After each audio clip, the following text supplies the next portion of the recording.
দোহায় গোপন বৈঠক, আমেরিকা ইরান চুক্তি কতটা কাছাকাছি? ইরানের সঙ্গে ট্রাম্প কি শেষ পর্যন্ত চুক্তি করতে যাচ্ছেন? হরমুজ খুলে গেলে কি বদলে যাবে বিশ্ব অর্থনীতি? ইসরায়েল কেন চাইছে না আমেরিকা ইরান শান্তি চুক্তি? যুদ্ধবিরতির আড়ালে কি নতুন কৌশল চলছে? ইরান কি সত্যি পারমাণবিক কর্মসূচি সীমিত করবে? আপনারা দেখছেন টিভিএন 24 নিউজ নেটওয়ার্ক। সবশেষ আপডেটে স্বাগত জানাচ্ছি আমি তাসমিয়া টুম্পা। আমেরিকা ও ইরানের মধ্যে চলমান সংঘাত ঘিরে এবার শান্তি চুক্তির সম্ভাবনা জোরালো হয়ে উঠেছে। কয়েক মাসের সামরিক উত্তেজনা, হরমুজ প্রণালী ঘিরে সংকট এবং মধ্যপ্রাচ্য জুড়ে যুদ্ধের আশঙ্কার মধ্যে দুই দেশ এখন কূটনৈতিক সমাধানের পথে এগোচ্ছে। যদিও এখনও চূড়ান্ত চুক্তি হয়নি, তবে ওয়াশিংটন ও তেহরান দুপক্ষই স্বীকার করেছে যে আলোচনায় গুরুত্বপূর্ণ অগ্রগতি হয়েছে। প্রেসিডেন্ট ট্রাম্প বলেছেন, ইরানের সঙ্গে আলোচনা ভালোভাবেই এগোচ্ছে এবং একটি বড় ও অর্থবহ সমঝোতা হতে পারে। তবে একই সঙ্গে তিনি হুঁশিয়ারি দিয়ে বলেছেন, যদি আলোচনা ব্যর্থ হয় তাহলে আমেরিকা আরও শক্তিশালী সামরিক পদক্ষেপ নিতে প্রস্তুত। ট্রাম্প দাবি করেছেন, তার প্রশাসনের সম্ভাব্য চুক্তি 2015 সালের পারমাণবিক চুক্তির মতো হবে না।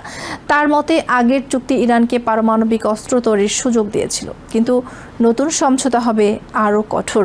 অন্যদিকে ইরানের পররাষ্ট্র মন্ত্রণালয়ের মুখপাত্র ইসমাইল বাঘাই জানিয়েছেন, অনেক বিষয়ে সমঝোতা হলেও এখনও চুক্তি সইয়ের মতো পরিস্থিতি তৈরি হয়নি। তিনি অভিযোগ করেন, আমেরিকা বারবার অবস্থান বদলাচ্ছে, যা আলোচনাকে জটিল করে তুলছে।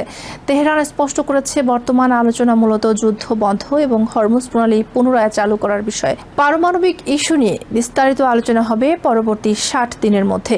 সম্ভাব্য খসড়া চুক্তিতে যেসব বিষয় রয়েছে তার মধ্যে অন্যতম হচ্ছে 60 দিনের যুদ্ধবিরতি বাড়ানো, হরমুজ প্রণালী খুলে দেওয়া, লেবানন সহ সব ফ্রন্টে সামরিক অভিযান বন্ধ করা এবং ইরানের উচ্চ মাত্রায় সমৃদ্ধ ইউরেনিয়ামের মজুদ সরিয়ে নেওয়ার প্রক্রিয়া শুরু করা। এর বিনিময়ে আমেরিকা ধাপে ধাপে নিষেধাজ্ঞা শিথিল করতে পারে এবং বিদেশে আটকে থাকা ইরানের সম্পদের কিছু অংশ ছাড় করতে পারে।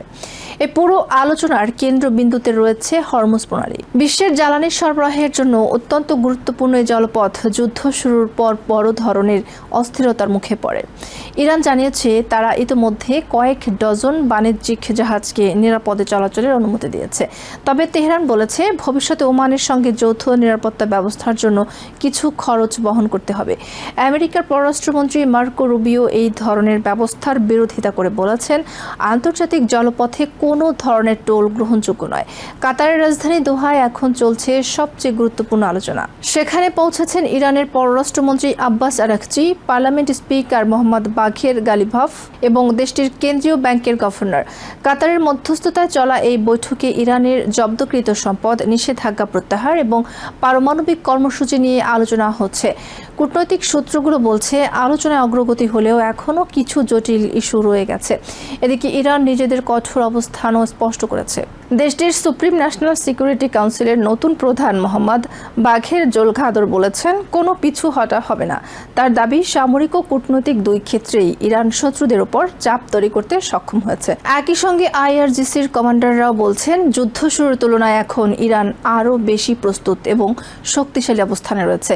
যুদ্ধের প্রভাব শুধু সামরিক বা কূটনৈতিক পর্যায়ে সীমাবদ্ধ নেই। প্রায় 3 মাসের কঠোর ইন্টারনেট নিয়ন্ত্রণের পর ইরানের প্রেসিডেন্ট মাসুদ পেজেশকিয়ান আন্তর্জাতিক ইন্টারনেট সংযোগ পুনরুদ্ধারের নির্দেশ দিয়েছেন। সরকার বিরোধী বিক্ষোভ, অর্থনৈতিক সংকট এবং পরে আমেরিকা ইসরায়েলের হামলার কারণে দেশটিতে কার্যত বাইরের বিশ্বের সঙ্গে যোগাযোগ সীমিত হয়ে গিয়েছিল। মানবাধিকার সংগঠনগুলো বলছে, এই ব্ল্যাকআউটের ফলে রাজনৈতিক দমন, পীড়ন এবং মৃত্যুদণ্ডের তথ্য আন্তর্জাতিকভাবে প্রকাশ পাওয়া কঠিন হয়ে পড়ে। অন্যদিকে ইসরায়েলের সম্ভাব্য চুক্তি নিয়ে পুরোপুরি সন্তুষ্ট নয়। বিরোধী দলীয় নেতা ইয়ার লাপিদ বলেছেন, এই সমঝোতা ইসরায়েলের জন্য খারাপ এবং পুরো অঞ্চলের জন্য ক্ষতিকর। তার অভিযোগ, প্রধানমন্ত্রী নেতানিয়াহু ওয়াশিংটনের ওপর যথেষ্ট প্রভাব খাটাতে ব্যর্থ হয়েছেন। একই সময় ইসরায়েলি সামরিক বাহিনী লেবাননে অভিযান আরও বাড়ানোর প্রস্তুতি নিচ্ছে। ইসরায়েল ইতিমধ্যে দক্ষিণ লেবাননের একাধিক গ্রামে নতুন করে সরিয়ে নেওয়ার নির্দেশ দিয়েছে। হিজবুল্লাহর বিরুদ্ধে হামলার তীব্রতা আরও বাড়ানোর কথাও জানিয়েছেন নেতানিয়াহু। তার ভাষায়, আমরা গতি কমাচ্ছি না, বরং আরও বাড়াচ্ছি। অন্যদিকে হিজবুল্লাহ ড্রোন ও রকেট হামলা অব্যাহত রেখেছে। এই সংকটের বড় প্রভাব পড়েছে বিশ্ব অর্থনীতিতেও। সম্ভাব্য শান্তি চুক্তির খবরে আন্তর্জাতিক বাজারে তেলের দাম প্রায় 7% কমে গেছে। বিশ্লেষকদের মতে, যদি হরমুজ প্রণালী পুরোপুরি সচল হয় এবং যুদ্ধবিরতি কার্যকর হয়, তাহলে বৈশ্বিক জ্বালানি সরবরাহ আবারও স্থিতিশীল হতে পারে। তবে আলোচনা ভেঙে গেলে নতুন করে বড় ধরনের সংঘাত এবং তেলের বাজারে অস্থিরতা তৈরি হওয়ার আশঙ্কাও রয়েছে। নিউ ইয়র্ক থেকে সম্প্রচারিত TVN 24 টেলিভিশন বিশ্বজুড়ে বাঙালির কণ্ঠস্বর।